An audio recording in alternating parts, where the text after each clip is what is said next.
Israël et il me dit il faut qu'ils s'en aillent. Je lui dis mais qu'est-ce que vous voulez dire? Ben, ils n'ont rien à faire en Palestine, il faut qu'ils partent. Vous ne pouvez pas dire ça, même si vous pensez de toute façon ça ne se produira pas. Donnez-moi une seule raison pour laquelle ils pourraient rester. Ben, je dis oui, ils étaient là il y a 2000 ans. Il éclate de rire et il me dit nous il y a 5000 ans on était en Inde, on ne va pas y retourner. Et là, je ne sais plus quoi dire.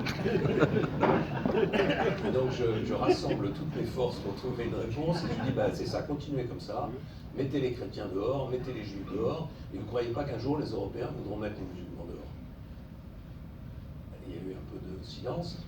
Et en repartant dans la voiture, je me suis dit, au fond, j'ai pas réfléchi à cette phrase.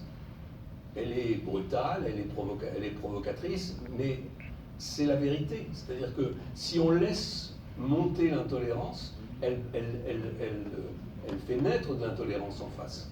Donc on a aujourd'hui des communautés religieuses qui peuvent se radicaliser. On a un repli communautaire ethnique. Il y a des banlieues de nos villes, et pas seulement en France, qui sont totalement homogènes sur le plan ethnique.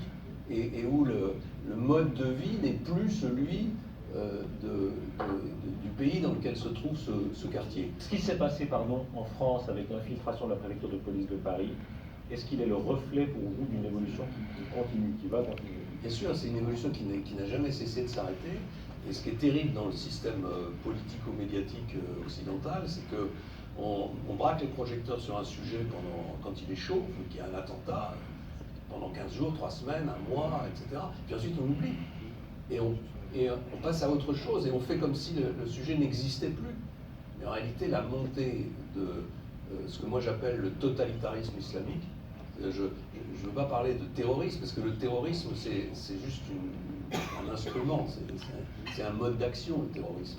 Mais derrière le terrorisme, il y a un projet politique totalitaire, conduit par des musulmans radicalisés, dont l'objectif est de dominer le monde, ou en tout cas de dominer une partie du monde, ou au moins déjà le Moyen-Orient. Quand Emmanuel Macron a parlé de l'hydre islamiste l'autre jour, il y a une conscience de ça? Alors il y a une conscience de temps en temps, mais il n'y a pas... par exemple, on a chassé l'État islamique de l'Irak, la partie de l'Irak qu'il avait envahie, donc on se dit ça y est, on a gagné la guerre. Pas du tout, on n'a rien gagné du tout. Vous avez aujourd'hui le Pakistan qui est pour une très large part déstabilisé par les fondamentalistes islamiques. Vous avez l'Afghanistan où après 18 ans de guerre et pratiquement 1000 milliards de dollars dépensés, les Américains vont se retirer et vont laisser les clés aux talibans. Vous avez la Syrie, l'Irak, le Yémen, la Libye, le Sahel, une partie de l'Afrique occidentale, le Nigeria, qui sont profondément travaillés par les fondamentalistes islamiques. Mais qu'est-ce que vous répondez par François Villard à ceux qui disent mais déjà à votre époque, c'était le cas? Bien sûr, c'est pas nouveau. Donc c'est un échec de votre époque aussi. C'est un phénomène profond qui prend une partie de ses racines dans les politiques idiotes que les Occidentaux ont conduit au Proche-Orient. Je veux dire, il n'y aurait jamais eu d'État islamique en Irak et au Levant s'il n'y avait pas eu l'invasion de l'Irak par les États-Unis. Je ne dis pas que c'est la seule cause de la montée de ce fondamentalisme. Il est plus ancien, il a d'autres racines. Mais... Et là, c'était Bravo Chirac? Oui, parce que là, on a donné un coup d'accélérateur incroyable à la montée de ce fondamentalisme.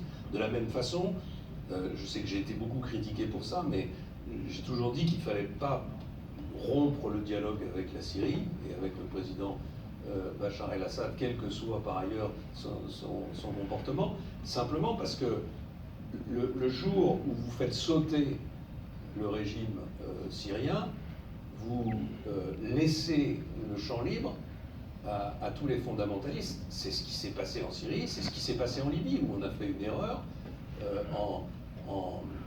non pas en protégeant des Libyens qui allaient se faire massacrer par les forces libyennes, mais en pensant qu'il suffisait d'une intervention militaire pour régler une situation. En fait, ça ne règle rien du tout. Et je pense que c'est la grande leçon de la Syrie, de l'Irak, de la Libye, c'est que les interventions militaires occidentales n'ont plus de sens et n'ont plus d'efficacité.